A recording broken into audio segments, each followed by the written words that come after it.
This is a 1988 Mercedes 560 SL. This is another rescue.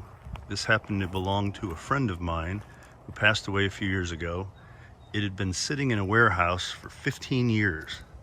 So obviously when we got it, had to go through the fuel system, completely redid that, and then made it a bit of a resto mod. I'll go through those changes in a bit. As you can see, I've updated the front end pretty dramatically.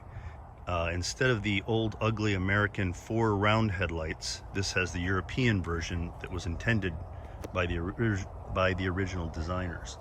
It also has the European bumpers and some more modern fog lights that replace the old round clunkers.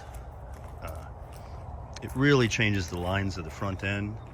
They used to call the other bumpers picnic tables because they stuck out about 6 inches farther forward. You also might notice we have 16-inch wheels as opposed to the original 15-inch wheels. The design is the same, but it gives a little bit lower profile tire, but still maintains the same diameter and gives you much more modern rubber and a great feel. Looking at the back, same thing. The bumper hardly sticks out at all, where on the original it stuck out 6 more inches. 16-inch wheels.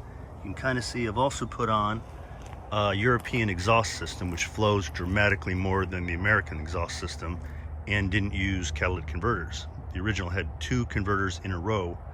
They're no longer required on this car, or at least they don't inspect for them anymore. Trunk is pretty basic, but very clean, but even have the original first aid kit, which is kind of cool. I think the interior is pretty nice. The Germans don't do quite the job the English do, but it's in great shape for a car that's from 1988. The engine is a 5.6 liter all aluminum overhead cam, Mercedes of course. At the time this was a pretty big deal. I've updated all new fuel injectors, fuel injection pump's been redone. Tried to update all the canisters that were all cracked and yellow.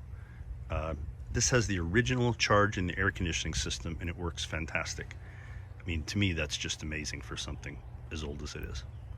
The other part of my resto mod changes, which are worth mentioning, besides the Continental tires and upgrades to the engine and exhaust, would be that I added new, bigger sway bars front and rear.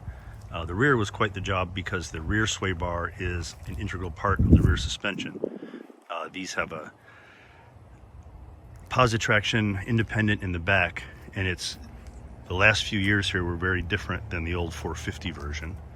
I've also put in new Bilstein shock absorbers front and rear, and a Bilstein steering stabilizer, which is something everybody should look at, because when we took the steering stabilizer off, it rattled around like it obviously hadn't been working in many years. Thanks everyone.